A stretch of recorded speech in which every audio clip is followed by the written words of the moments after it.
സത്യത്തിൽ ഞാൻ ഈ അടുത്ത് ഇത്രയും ക്യാമറ കണ്ട അപ്പോൾ ഞാൻ എൻ്റെ സിനിമ മാർക്കറ്റ് ചെയ്യും. അതാണ് ശീലം. സത്യത്തിൽ ഒരു ഒഫീഷ്യൽ പ്രോഗ്രാമിൽ വന്നിട്ട് എൻ്റെ സിനിമ മാർക്കറ്റ് ചെയ്യുന്നത് തെറ്റാണെന്നുള്ളത് കൊണ്ട് ഞാനത് ചെയ്യുന്നില്ല. എനിക്ക് ഒരു ഭാഗ്യം ലഭിച്ചത് ഞാൻ ആദ്യമായിട്ട് അഭിനയിച്ച സിനിമയും ഞാൻ ആദ്യമായി പ്രൊഡ്യൂസ് ചെയ്ത സിനിമയും IFFKക്ക് കൊണ്ടുവരാൻ എനിക്ക് പറ്റിയിട്ടുണ്ട്. അതിൻ്റെ ഭാഗമായിട്ടാണ് 2 പ്രാവശ്യവും ഞാൻ IFFKക്ക് വന്നിരിക്കുന്നത്. അതെൻ്റെ ഒരു ഭാഗ്യവും ഗുരുത്വമായിട്ട് ഞാൻ വിശ്വസിക്കുന്നുണ്ട്. ലോകത്തിലെ തന്നെ ഏറ്റവും വലിയ മേളകളിലൊന്നാണ് IFFK എന്ന് ഞാൻ വിശ്വസിക്കുന്നു വ്യക്തിപരമായിട്ട്. എൻ്റെ സൗഹൃദങ്ങളും എല്ലാവരും അങ്ങനെ തന്നെ വിശ്വസിക്കുന്നതാണ്. ഇതുവരെയും ഞാനൊരു ചലച്ചിത്രമേളയ്ക്ക് പോയിട്ടുണ്ടെങ്കിൽ അത് നാട്ടിലെ ആലുവയിലെ ചലച്ചിത്രമേളയും പിന്നെ ഈ IFFK മാത്രമേ ഉള്ളൂ. അപ്പോൾ എനിക്കിവിടെ വരാൻ പറ്റിയതിലും ഇപ്പോൾ എനിക്ക് ഇങ്ങനൊരു മൊമെൻറ്റിലും എനിക്ക് ആദ്യമായിട്ട് ഇവിടെ ഒരു ഡെലിഗേറ്റ് പാസ് തരാൻ വേണ്ടി എന്നെ ക്ഷണിച്ചതിൽ എനിക്ക് ഭയങ്കര സന്തോഷം.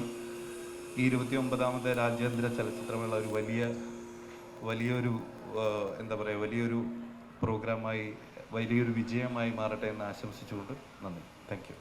29th international film festival Kerala എൻ്റെ ആദ്യത്തെ IFFK പാർട്ടിസിപ്പേഷനാണിത്. ഞാൻ TV-യിലും ഫോണിലും ഒക്കെ ഇതിൻ്റെ കഴിഞ്ഞ വർഷങ്ങളിലുള്ള അപ്ഡേറ്റ്സ് ഒക്കെ കാണുമ്പോൾ വിചാരിച്ചിരുന്നു ഇതിൽ പങ്കെടുക്കണം. എൻ്റെ വലിയൊരു ആഗ്രഹമായിരുന്നു. പക്ഷെ അതിങ്ങനെ ആദ്യത്തെ ഡെലിഗേറ്റ് പാസ് വാങ്ങാനായിരിക്കുമെന്ന് ഞാൻ സ്വപ്നത്തിൽ പോലും വിചാരിച്ചല്ല. ഇപ്പോൾ ഷറഫ് പറഞ്ഞ പോലെ ക്യാമറ കാണുമ്പോൾ ഞാൻ സിനിമ പ്രൊമോട്ട് ചെയ്യുന്നു പറഞ്ഞാൽ എനിക്ക് ക്യാമറ കാണുമ്പോൾ ഇപ്പോൾ വിറയലാണ് വരുന്നത്. സത്യം പറഞ്ഞാൽ ഇത്രയും പ്രസ്റ്റീജിയസ് ആയ ഒരു സ്റ്റേജ്, ഇത്രയും പ്രമുഖരുടെ മുന്നിൽ ഒരു സ്റ്റേജ് ഷെയർ ചെയ്യാൻ പറ്റുക എന്നുള്ളത് എന്നെ സംബന്ധിച്ചിടത്തോളം വലിയൊരു കാര്യമാണ്. അപ്പോൾ ഇത്തവണത്തെ IFFK 2024 ഒരുപാട് പ്രത്യേകതകളുണ്ടെന്ന് അറിഞ്ഞു. അതിൽ എന്നെ അട്രാക്റ്റ് ചെയ്ത ഒരു ഫാക്ടർ എന്താണെന്ന് വെച്ചാൽ ഇത്തവണ ഒരുപാട് ഫീമെയിൽ ഫിലിം മേക്കേഴ്സിനെ അപ്രീഷിയേറ്റ് ചെയ്യാനും അവർക്ക് പ്രചോദനം നൽകാനും ഒരുപാട് എന്താ പറയുക ലിസ്റ്റിലും അങ്ങനെയാണെങ്കിലും തന്നെ ഇത്തവണത്തെ IFFK ചെയ്യുന്നുണ്ടെന്ന് മനസ്സിലായി. അതറിഞ്ഞതിൽ ഒരുപാട് സന്തോഷം. ഫിലിം ഫെസ്റ്റിവൽ നമുക്ക് എല്ലാവർക്കും അറിയാം, സിനിമ ഇഷ്ടപ്പെടുന്ന, ആർട്ട് ഇഷ്ടപ്പെടുന്ന എല്ലാവർക്കും സിനിമ എക്സ്പ്ലോർ ചെയ്യാനും ആർട്ട് എക്സ്പ്ലോർ ചെയ്യാനുള്ള ഒരു ഓപ്പർച്യൂണിറ്റിയാണ്.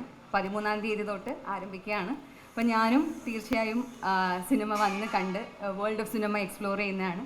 Once again thank you so much ഈ ഒരു അവസരം എനിക്ക് തന്നതിന് ചലച്ചിത്ര അക്കാദമിക്കും ഭാരവാഹികൾക്കും നമ്മുടെ കേരള ഗവൺമെൻറ്റിന് ഞാൻ എൻ്റെ നന്ദി അറിയിക്കുകയാണ്. Thank you so much.